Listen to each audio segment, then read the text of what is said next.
कांग्रेसियों का काम केवल चिल्लाना था डब्बे पे खड़े होके, ये कि उनका रणनीति का हिस्सा था कि डब्बे पे खड़े होके चिल्लाओ, चौराहे पे बात करो, मगर कांग्रेसी बूथ तक नहीं गए।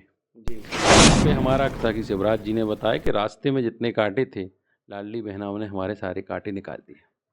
विपक्ष के नेता लोगों के कहने से कुछ नहीं होता है। इन लोगों ने तो इतना शोर किया, इन्होंने प्रदेश तक बात पहुंचाई, प्रदेश से भी फ़ोन आए, जिले से भी फ़ोन आए। भारतीय जनता पार्टी के बागी नेताओं ने भारतीय जनता पार्टी को प्रत्याशी राजेश वर्मा को आप क्या मानते हैं कितना नुकसान पहुंचाया होगा? सामने आई कि इनने भगवत गीता को जलाने का प्रयास किया है। इनने जो है चौमुखनाथ जो हमारा पवित्र स्थल है उसमें मैला फेंकने का काम किया है। जनता ने देखा कि ये प्योर नास्तिक व्यक्ति हैं, ये देवता को नहीं मानते। सरपंची का चुनाव नहीं जीता, 4 बार विधायकी लड़ा नहीं जीता, जिला पंचायत लड़ा नहीं जीता, और कुछ ऐसे लोग थे जिन्होंने अंदर से काटने का काम किया, मगर कार्यकर्ताओं ने उनकी बात नहीं सुनी। लेकिन वह इस फिराक में थे कि भारतीय जनता पार्टी को हम हराने का काम करेंगे, और ऐसे लोग जो भारतीय जनता पार्टी के ना तो पद में थे, वो तो स्वयं को केवल ये मानते थे कि मैं भारतीय जनता पार्टी, मगर भारतीय जनता पार्टी उन्हें नहीं मानती थी कि वो भारतीय जनता पार्टी के ऐसे लोग। और उन्होंने पिछली बार भी कई चुनाव में भितरघात करने का काम किया है। भितरघात नहीं बोलेंगे, उन्होंने भाजपा को हराने का काम किया है। जीजा साले की पार्टी भारतीय जनता पार्टी, आप क्या कहेंगे इस विषय पे? देख, लोग अभी प्रचार में कई जगह गए, लोगों ने कहा कि उनने मुंह नहीं दिखाया, आए ही नहीं, सुख दुख में खड़े ही नहीं हुए। तो साकार होगा, मैं बता दूं, जैसे हम सिविल अस्पताल के मुद्दे पे बात कर रहे हैं, वैसे ही बिला उसको मुखरता से राजेश वर्मा जी विधानसभा में रहेंगे। जन की आवाज़ न्यूज के खास कार्यक्रम विजय यात्रा की इस सीरीज में आप सभी का स्वागत है। मैं हूँ राजदीप गोस्वामी। आज हम बात करेंगे मध्य प्रदेश विधानसभा चुनाव को लेकर के। जैसा कि सर्वविदित है, मध्य प्रदेश में भारतीय जनता पार्टी ने जीत का परचम लहराया और पन्ना जिले की तीनों विधानसभा सीटों पर भारतीय जनता पार्टी ने कब्जा किया। इसी को लेकर हम बात करेंगे भारतीय जनता पार्टी के मंडल अध्यक्ष डॉक्टर प्रशांत चतुर्वेदी से, जो मंडल अमानगंज से अध्यक्ष हैं। नमस्कार डॉक्टर प्रशांत चतुर्वेदी जी। नमस्कार राजदीप जी, और नमस्कार करता हूं आपके सभी व्यूअर्स को, पूरी जनता जनार्दन को। इस विधानसभा गुनौर से आप मंडल अध्यक्ष हैं, मंडल अमानगंज से मंडल अध्यक्ष हैं। इस जीत का श्रेय आप किसको देना चाहते हैं? देखिए, जीत का श्रेय सबसे पहले तो देश के और पूरे विश्व के लोकप्रिय नेता माननीय नरेंद्र मोदी जी, हमारे प्रदेश के मुख्यमंत्री आदरणीय शिवराज सिंह जी की जन कल्याणकारी योजनाएं, प्रदेश अध्यक्ष आदरणीय बीडी भाई साहब का कुशल नेतृत्व, जिला संगठन की कुशल कार्यकारिणी, और सबसे महत्वपूर्ण हमारा बूथ का कार्यकर्ता, जिसने ऐसे व्यस्ततम समय में, दीपावली का समय था, भारी व्यस्तताएं थी, खेती का समय था, मगर सारे काम छोड़ते हुए अपने बूथ के काम में वो लग गया और उसने बूथ चुनाव जिता के दिया। एक बात और मैं कहना चाहूँगा, एक जो बड़ा विषय था, हमारे प्रत्याशी आदरणीय राजेश वर्मा जी की सक्रियता। 2018 में चुनाव हारे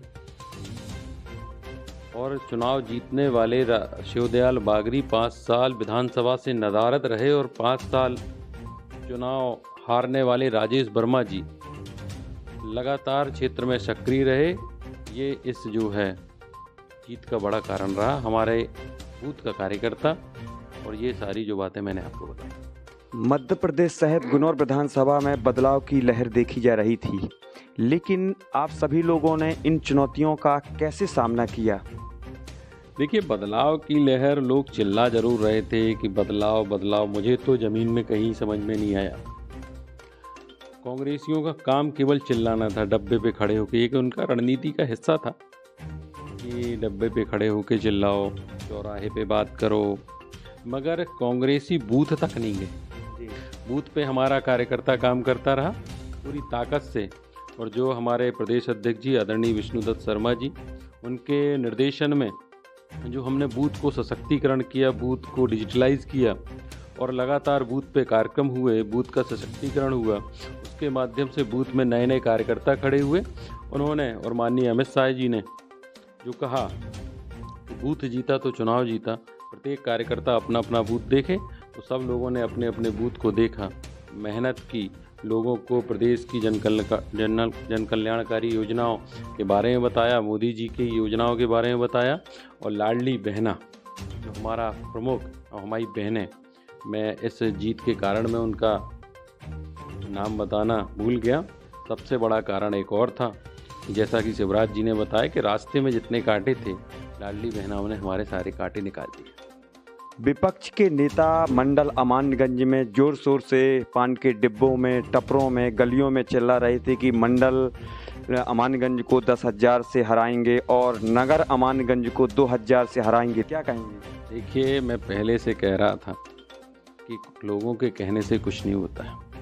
इन लोगों ने तो इतना शोर किया, इन्होंने प्रदेश तक बात पहुंचाई, प्रदेश से भी फ़ोन आए, ज़िले से भी फ़ोन आए, प्रशांत थोड़ा मंडल ठीक करो। मैंने कहा भाई साहब, मंडल ठीक है, बूथ पे कार्यकर्ता लगा हुआ है, परिणाम सभी के सामने आ जाएंगे।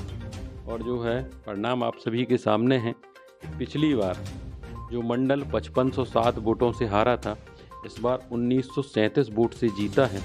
ये प्रत्येक कार्यकर्ता की मेहनत है। मैं तो ये कहता हूँ कि हमारे बूथ का कार्यकर्ता देवतुल्य कार्यकर्ता है। उस कार्यकर्ता ने अपने सारे काम छोड़ते हुए, सारी जो है व्यस्तताएं ख़त्म करते हुए केवल चुनाव में काम, मैं तो पूरे चुनाव में देखता रहा। वास्तव में मैं तो उन सारे कार्यकर्ताओं का ऋणी हूँ जिन्होंने अपने काम को महत्व न देते हुए चुनावी काम में लगते हुए और प्रत्याशी के लिए जी जान लगा दी। और उसका आज परिणाम हम सबको देखने को मिल रहा है कि भाजपा यहाँ से जीती। भारतीय जनता पार्टी के बागी नेताओं ने भारतीय जनता पार्टी को, प्रत्याशी राजेश वर्मा को, आप क्या मानते हैं कितना नुकसान पहुंचाया होगा? मुझे तो कोई बड़ा नुकसान दिखा नहीं। नुकसान बागी नेताओं ने नहीं किया। नुकसान मैंने, और एक पहले एक इंटरव्यू हुआ था, उसमें मैंने बताया था कि व्यक्ति कभी संगठन से बड़ा नहीं हुआ, संगठन से अलग होकर व्यक्ति कमज़ोर होता है। उन्होंने कोई बड़ा नुकसान नहीं किया बागी नेताओं ने। हाँ, एक चीज़ जो हम लोगों को थोड़ा माइनस करके गई है, जो हमारी जीत के अंतर को जिसने कम किया है, वो बीएसपी का कमज़ोर होना। अगर बीएसपी थोड़ा और खिंचती तो हम लोग जो है और अधिक मतों से जीते। मुझे ये बताइए कि जो जीवनलाल सिद्धार्थ थे कांग्रेस के नेता, जो लगातार उनकी लहर बनी रही, कांग्रेस चिल्लाती रही, कांग्रेस पार्टी के जीवनलाल सिद्धार्थ जीतने वाले हैं, उनका पूरे चुनाव में आप लोगों ने कैसे उनका विरोध किया? किन किन मुद्दों को लेकर के जीवनलाल सिद्धार्थ को घेरा आपने ताकि आपको विजय हासिल हुई है? देखिए, मैं पहले से बता दूं, सबसे पहला विरोध तो उन्हीं कांग्रेस कार्यकर्ताओं ने उनका किया था। तो 17-18 लोग टिकट मांग रहे थे, टिकट मिली नहीं। बाहरी प्रत्याशी जो कांग्रेस में था नहीं, बीएसपी से आके जो है कांग्रेस ने प्रत्याशी बनाया। उन्हीं ने ये जो सत्य बातें थी वो निकल के सामने आई कि इनने भगवत गीता को जलाने का प्रयास किया है, इनने जो है चौमुखनाथ जो हमारा पवित्र स्थल है उसमें मैला फेंकने का काम किया है। और एक वीडियो बिल्कुल सभी ने देखा है, गांधी चौराहे की बात, वहाँ पे देवी देवताओं की मूर्ति को हटाने का काम किया। बहुत सारे ऐसे वीडियो जो वायरल हुए, जनता ने देखा कि ये प्योर नास्तिक व्यक्ति हैं, ये देवता को नहीं मानते। एक इनका PHN पे वीडियो चला था, वो भी बहुत वायरल हुआ, लाखों में उसके दर्शक थे। तो उसमें जब उनके पूजा घर में देखा गया उस अलमारी में, तो उसमें एक भी देवी देवता का चित्र नहीं था। इससे ये सिद्ध होता था, लोगों ने देखा कि भाई ये तो नास्तिक व्यक्ति, ऐसे लोगों को वोट देने से फ़ायदा नहीं। और जो व्यक्ति सरपंची का चुनाव नहीं जीता, 4 बार विधायकी लड़ा नहीं जीता, जिला पंचायत लड़ा नहीं जीता, लोगों ने कहा इसके भाग्य में राजयोग नहीं, ये विधायक नहीं बन सकते। जी बताइए, कुछ भारतीय जनता पार्टी के ही नेता उनकी ये मंशा थी कि मंडल अमानगंज को डॉक्टर प्रशांत, उनका चुनाव विधानसभा से नहीं था, राजेश वर्मा से नहीं था, उनका था डॉक्टर प्रशांत चतुर्वेदी से, कि मंडल अमानगंज को कहीं ना कहीं हराना है। क्या कहेंगे? कि कार्यकर्ता साहब बड़ी मेहनत के साथ काम किया। उन कार्यकर्ताओं ने पूरी ताकत के साथ जो है भारतीय जनता पार्टी का काम किया है, विपरीत परिस्थितियों में काम किया है। लोगों ने माहौल तो बहुत बनाया था और कुछ ऐसे लोग थे जिन्होंने अंदर से काटने का काम किया, मगर कार्यकर्ताओं ने उनकी बात नहीं सुनी और जो है कार्यकर्ताओं ने पूरी ताकत के साथ, दम के साथ, जो पोलिंग हम कभी नहीं जीते आज़ादी के बाद से, मुझे लगता है कि वहाँ से कांग्रेस जीतती आ रही थी। वो पंचायतें, पोलिंग तो ठीक है, पंचायत पूरी हराने का काम भारतीय जनता पार्टी के कार्यकर्ताओं ने कांग्रेस को हराने का काम किया। जिन भारतीय जनता पार्टी के कार्यकर्ताओं को पार्टी ने सब कुछ दिया, लेकिन चुनाव के समय कहते हैं बुंदेलखंडी में शादी में जिस प्रकार से फूफा को मनाते हैं, भारतीय जनता पार्टी के तमाम नेता मनाते रहे, लेकिन वह इस फिराक में थे कि भारतीय जनता पार्टी को हम हराने का काम करेंगे। और उनके मन में था कि भारतीय जनता पार्टी के प्रत्याशी हैं जो है राजेश वर्मा जीत नहीं रहे हैं, लेकिन उनके इन मंसूबों पर भी पानी फिरा। देखिए, मैं सबसे पहली बात बता दूँ आपको, ऐसे लोगों को मैं भारतीय जनता पार्टी का मानता ही नहीं। ऐसे लोग जो भारतीय जनता पार्टी के ना तो पद में थे, वो तो स्वयं को केवल ये मानते थे कि मैं भारतीय जनता पार्टी का, मगर भारतीय जनता पार्टी उन्हें नहीं मानती थी कि वो भारतीय जनता पार्टी के। ऐसे लोग, मैं बता दूं कि भारतीय जनता पार्टी का 1% कार्यकर्ता भी यहाँ का वहाँ नहीं हुआ है। भारतीय जनता पार्टी के प्रत्येक कार्यकर्ता ने भाजपा का ही काम किया है। कुछ ऐसे चंद लोग जो 4 वोटें जिनके पास नहीं है, ऐसे लोग पार्टी के संज्ञान में तो होंगे, पार्टी के संज्ञान में हैं। क्या कार्रवाई होगी उन पर? देखिए, ये कार्रवाई करना ना करना ऊपर का काम है, प्रदेश नेतृत्व का काम है, जिला नेतृत्व का काम है। यहाँ पे मैं चूँकि ये कह रहा हूँ कि ना वो संगठन के पदाधिकारी थे, ऐसे लोगों की शिकायत करना भी ठीक नहीं है। वो संगठन के पदाधिकारी भी नहीं थे, ना संगठन में उनके ऊपर कोई दायित्व था, और उन्होंने पिछली बार भी कई चुनाव में भितरघात करने का काम किया है।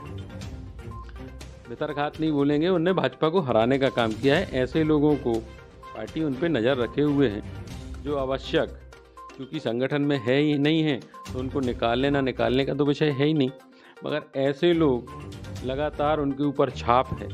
ऐसे लोग हर चुनाव में इस तरीके का काम करते हैं। लगातार देखा जा रहा था कि आपके ऊपर लगातार एक चर्चा का विषय था, माहौल बनाया जा रहा था कि डॉक्टर प्रशांत चतुर्वेदी का कार्यालय का मैनेजमेंट सही नहीं है, प्रशांत चतुर्वेदी मंडल अध्यक्ष सही तरीके से मंडल अध्यक्ष ही नहीं चला पा रहे हैं। लोगों ने प्रयास किए, बड़े स्तर पे प्रयास किए हैं, मगर कुछ बिगाड़ नहीं पाए हैं।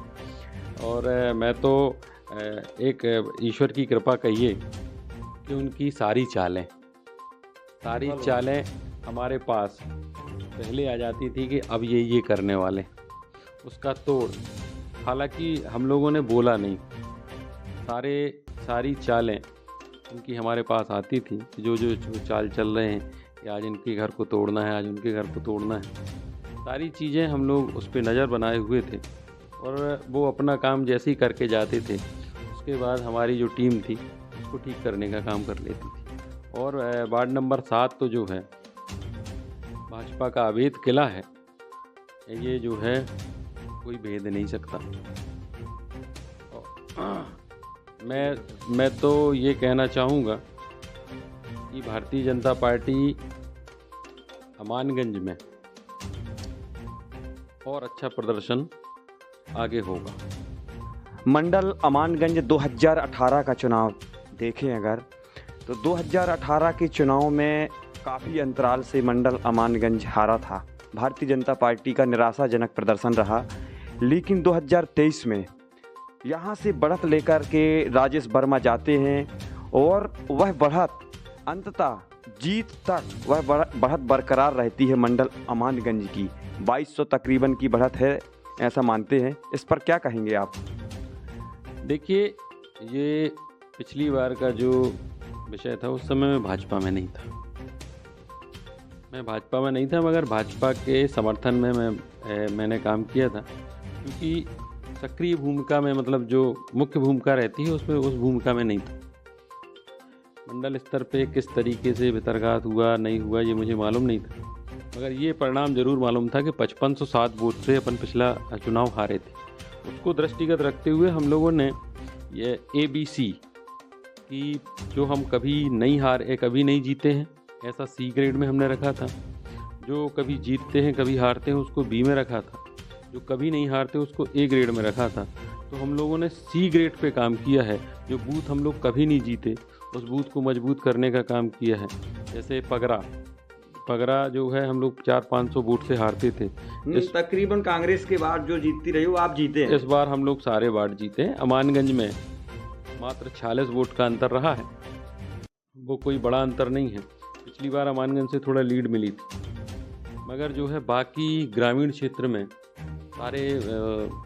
सारे वार्ड हम लोग जीते हैं, सारे बूथ जीते हैं। अमानगंज मंडल का जैसा कि आपने बताया C ग्रेड में रखा गया था। काफ़ी माहौल ख़राब था कि समूची विधानसभा में ये माहौल बनाया जा रहा था कि अमानगंज मंडल BJP का कमज़ोर माना जा रहा है। अमानगंज मंडल की काफ़ी टेंशनें हैं, संगठन को भी टेंशन थी, लेकिन अमानगंज से ही बढ़त मिली। इस जीत को आप कैसे देखते हैं? देखिए, एक बहुत बड़ा चुनौतीपूर्ण काम था। मैं बता दूं कि माननीय प्रदेश अध्यक्ष जी आदरणीय BD भाई साहब, जिन्होंने मंच से अमानगंज मंडल की प्रशंसा की, हमारे प्रदेश के उपाध्यक्ष आदरणीय मुकेश भाई साहब, वो भी अमानगंज मंडल की हमेशा प्रशंसा करते आ रहे थे, अमानगंज मंडल के कार्यों की प्रशंसा करते आ रहे थे। तो एक चुनौती थी कि मंडल को आगे ले जाना है, और इसमें बड़े शर्म की बात होती कि सारे कामों में मंडल आगे रहा, और जब मुख्य चुनाव आया तो पीछे हो गया। इसमें जो है सभी कार्यकर्ताओं की जब बैठक हुई तो अपन ने यही कहा कि भाई, केवल अपना अपना बूथ, हम सब अपना अपना बूथ देखें, और अन्य कहीं किसी को जाने की आवश्यकता नहीं है। अपना बूथ मजबूत कीजिए, अपना बूथ मजबूत करेंगे तो चुनाव जीत जाएंगे। अमित शाह जी ने कहा है कि अब बूथ मजबूत जीता तो चुनाव जीता। तो सबने लगभग मेहनत की, अपने अपने बूथ पे मेहनत की, और बूथ चुनाव को जिता। नगर निकाय चुनाव के बाद आपको कमान मिलती है मंडल अध्यक्ष की। लगभग 1 साल हो चुका है। कैसी चुनौतियां रहीं 1 साल के कार्यकाल में बतौर मंडल अध्यक्ष के नाते? राजनीति में आए मुझे 1.5 साल ही हुए थे। मंडल अध्यक्ष एक बहुत प्रमुख पद है, बड़ा दायित्व का, कम उम्र है, उससे भी दुगनी उम्र के कार्यकर्ता हैं, उनको सम्मान देना। और मैंने शुरू में सबसे पहला जो काम किया था, जो वरिष्ठ जिनने पार्टी को अपने खून पसीने से सींचा है, पार्टी को इतना बड़ा करके लाए, सबसे पहले उन्हीं का सम्मान किया, कार्यकर्ताओं को एकजुट किया। उसी समय माननीय प्रदेश अध्यक्ष जी के आह्वान पर बूथ सशक्तिकरण का अभियान आया, तो हर बूथ की समिति बनाई, पन्ना प्रमुख बनाए, पेज प्रमुख बनाए। इस अभियान में बहुत अच्छे कार्यकर्ता निकल के आए, युवा कार्यकर्ता निकल के आए। उन्होंने जो है अपने अपने बूथ पे बहुत शानदार काम किया, और बूथ सशक्तिकरण के माध्यम से मैं बता दूं कि भाजपा का जीत का जो इतनी बड़ी सीटें आई हैं, लाडली बहना का योगदान है, मगर उससे भी महत्वपूर्ण योगदान है बूथ सशक्तिकरण। जो बूथ सशक्तिकरण में जो हमने पन्ना प्रमुख, पन्ना समिति बनाई, उनने जो है कमाल कर दिया, और उनने जो है बूथ पे वोटर को निकालने का काम किया।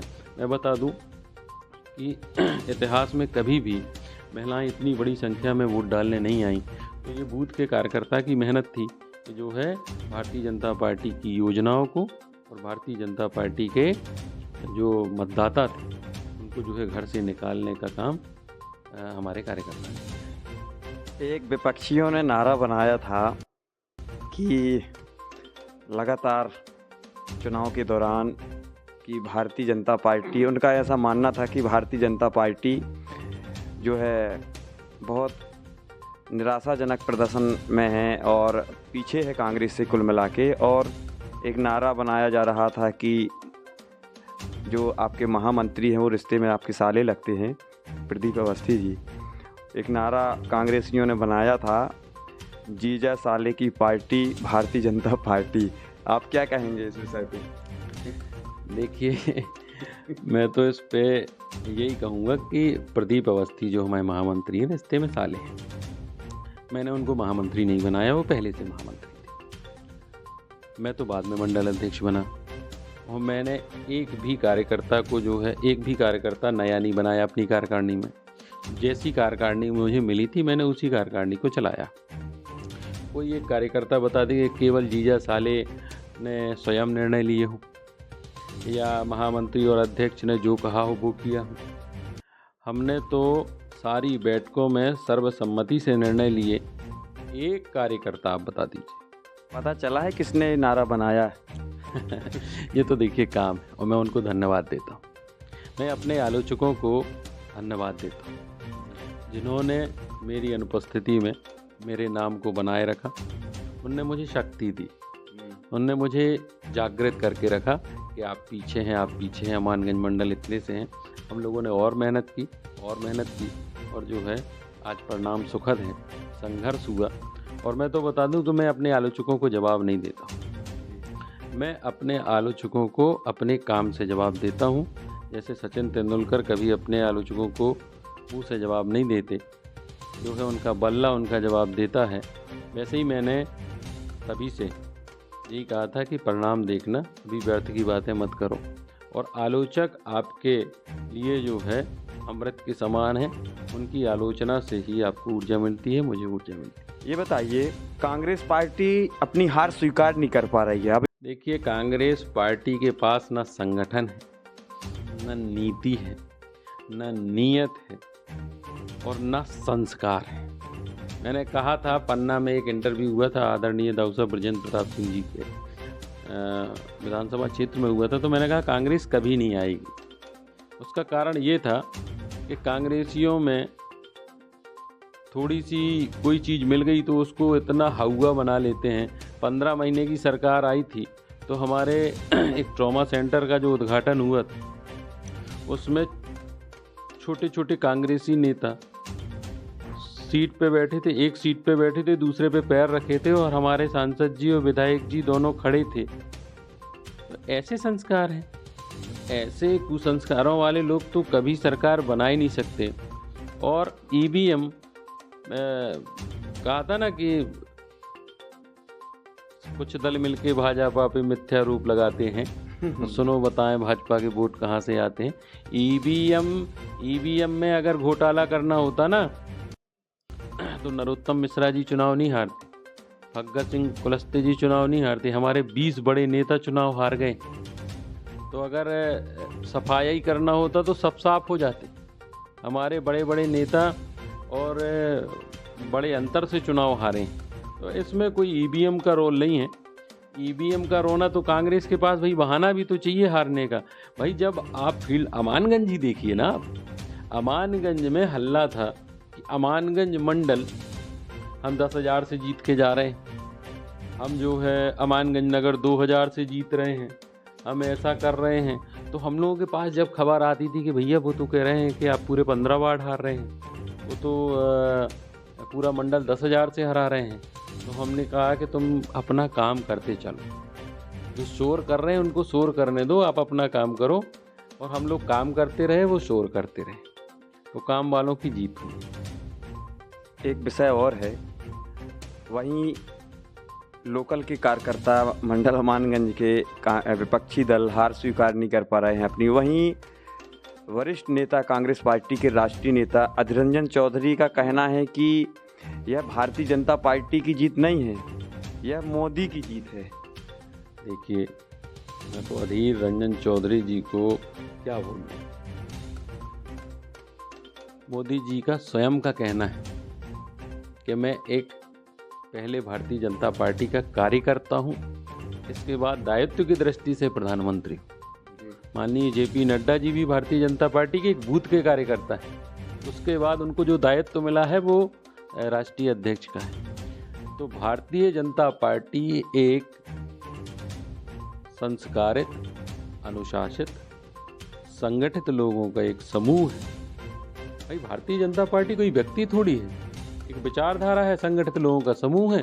उसी संगठित लोगों में से माननीय मोदी जी हैं, माननीय नड्डा जी हैं, बूथ का एक कार्यकर्ता है। तो मोदी जी की जीत और बीजेपी की जीत, बीजेपी की जीत मोदी जी की जीत है, मोदी जी की जीत बीजेपी की जीत है। अब उनसे प्रश्न करते भी नहीं बनता है और उन्होंने स्वीकारा भी कि मोदी जी की जीत है। मोदी जी का नाम तो होना ही है, मोदी जी हमारे सर्वोच्च नेता हैं। भारतीय जनता पार्टी ही नहीं, देश ही नहीं, पूरे विश्व के लोकप्रिय, सर्वाधिक लोकप्रिय नेता हैं और उनके द्वारा चलाई गई जन कल्याणकारी योजनाएं और उनका जो है एक चमत्कारिक नेतृत्व, वास्तव में श्रेय मोदी जी को जाता है, भारतीय जनता पार्टी के कार्यकर्ता। लंबे अरसे से मांग थी कि अमानगंज को सिविल अस्पताल का दर्जा मिलना चाहिए। मुख्यमंत्री की घोषणा भी थी, शिवराज सिंह चौहान ने विकास यात्रा के दौरान की थी, 2018 में की थी, लेकिन अभी तक सिविल अस्पताल नहीं बना। लोगों की जनभावना है कि सिविल अस्पताल बने, लेकिन अभी तक नहीं बना। लेकिन अब डबल इंजन की सरकार बन चुकी है। देखिए, मैं बता दूं, अब तो कोई प्रश्न ही नहीं रहा। अब तो कोई प्रश्न ही नहीं बनता है कि सिविल अस्पताल ना हो, क्योंकि माननीय विधायक राजेश वर्मा जी हमारे बहुत ही सक्रिय विधायक और जो कि लंबित मुद्दा है। और इसका एक बड़ा कारण ना बनने का कारण ये शिवदयाल बागरी जी की निष्क्रियता है।